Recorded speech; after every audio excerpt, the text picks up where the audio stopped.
திருப்பூர் மாவட்டத்தில் வாக்கிங் சென்ற பைனான்சியர் கொடூரமாக வெட்டி கொலை செய்யப்பட்ட வழக்கில் கொலையாளிகள் 5 பேர் சிக்கியுள்ளனர். போலீஸ் விசாரணையில் அவர்கள் அளித்த திடுக்கிடும் வாக்குமூலம் என்ன? திருப்பூர் மாவட்டம் அவிநாசியை அடுத்த காசிக்கவுண்டன்புதூரைச் சேர்ந்தவர் 45 வயதான ரமேஷ்.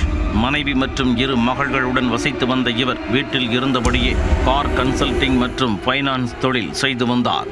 இந்நிலையில் ரமேஷ் கடந்த 1ஆம் தேதி அதிகாலை நடைபயிற்சிக்காக வீட்டை விட்டு வெளியே வந்துள்ளார். மங்கலம் சாலை பைபாஸ் அருகே சர்வீஸ் சாலையில் அவர் நடந்து சென்று கொண்டிருந்த போது காரில் வந்த மர்ம நபர்கள் சிலர் அரிவாள், கத்தி உள்ளிட்ட பயங்கர ஆயுதங்களுடன் திமுதிமுவென இறங்கியுள்ளனர். ரமேஷை சுத்து போட்ட அந்த கும்பல் அவரை சரமாரியாக வெட்டி சாய்த்துவிட்டு தப்பிச் சென்று விட்டனர். தலை மற்றும் கைகளில் பலத்த காயம் ஏற்பட்டு இரத்த வெள்ளத்தில் துடித்துக் கொண்டிருந்த ரமேஷை மீட்ட அப்பகுதி மக்கள் அவரை அவிநாசி அரசு மருத்துவமனைக்கு அனுப்பி வைத்தனர். அங்கிருந்து கோவை தனியார் மருத்துவமனைக்கு அழைத்துச் செல்லும் வழியில் ரமேஷ் பரிதாபமாக உயிரிழந்தார். வாக்கிங் சென்ற பைனான்சியர் வெட்டி கொலை செய்யப்பட்டது அப்பகுதியில் பெரும் பரபரப்பை ஏற்படுத்தியிருந்தது.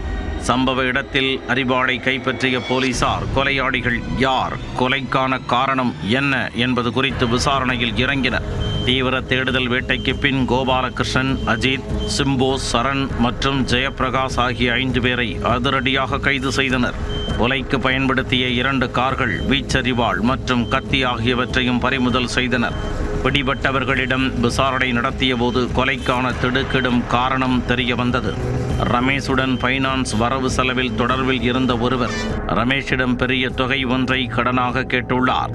பிணையாக பத்திரமோ அல்லது பொருளோ இல்லாமல் பெரிய தொகையை தர முடியாது என ரமேஷ் மறுத்ததோடு தகாத வார்த்தைகளால் பேசியதாக கூறப்படுகிறது.